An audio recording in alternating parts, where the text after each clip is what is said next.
Hello, welcome to the ameriDroid Mini Lab / Electrical Closet. Today we'll be showing how to assemble the VU7 ameriDroid 3D printed case. They'll come in a package something like this when you get it. Inside will be all the plastic pieces, spacers, and assortment of screws to assemble it. Of course, the VU7 is recommended, and the UDroid C1 Plus, and if you're going to run it off battery, we recommend getting the UPS2 for the C1 Plus. This one has the modification where the power IC jumper has been removed, right there. See an earlier video for details on how to do that. Also, I'd recommend removing this cable and replacing it with a connector to power the UDroid C1 from the header. That's also in a previous video called Power SPC from the 2x20 header. Alright, so we'll get started.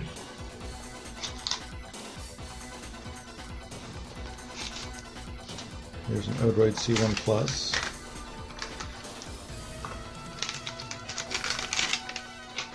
And of course, you'll want to put your module on first. I won't do that because this is just a demo video. Okay, first things first, we're going to want to connect the front of the case.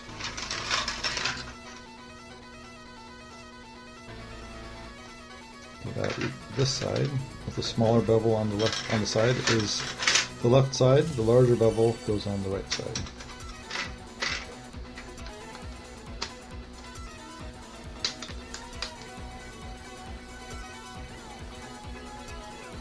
And the holes should line up, which it looks like they do.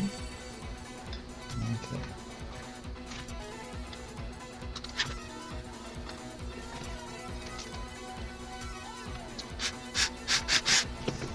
Alright, so we'll just get the screws started.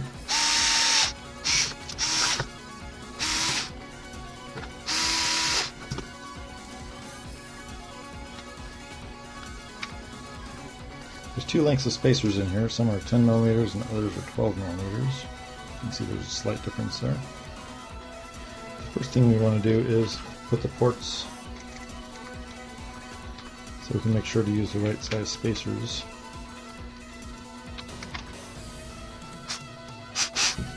So we'll trim off a touch with a knife. That's not too difficult because these are 3D printed in layers. There we go. You might want to keep these as spares. Okay, now that you have them cut to the right size, I'd recommend cutting 3 to the same size. Then just disconnect the C1 and mount the spacers.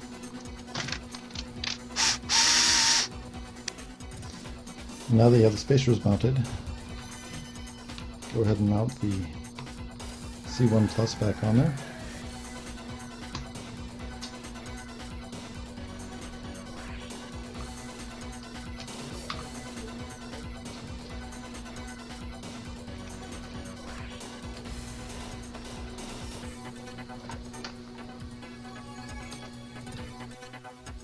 The next step is to mount the longer 12 millimeter spacers on these, and you're probably going to need to use your extra bits that you cut off from before to help space this to the right distance.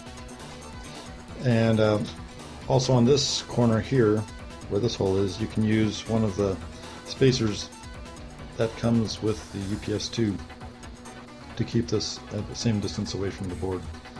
You don't need to, but that's a suggestion. And again, we have 2 screws to mount here. If you're going to be running this off battery power, you'll be using the UPS2. And again, remember, you probably want to remove the power IC as shown in the previous video. This one's already had that done. And find the on-off switch and the charging port. Those should be facing towards the outside of the case, and they will be on the same corner as the C1, so that this hole lines up with that hole. You'll want to mount the battery on the top side, as there's more room on the top side. So the first thing we want to do is you'll want to put the spacers that came with the UPS-2 on the corners here, on these two corners, and the spacers included with the VU kit. Now again, check the charging port and the power switch on the outside.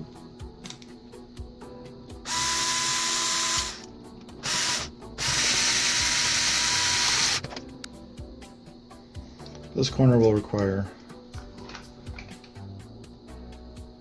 more than one spacer because there's no intermediate port.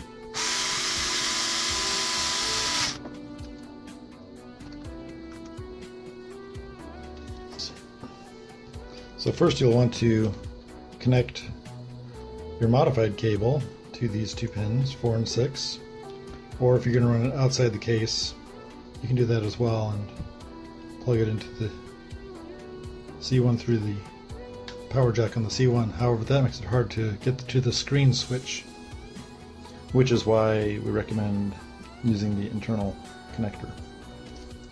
Now this side is for the HDMI and micro USB. So take those out.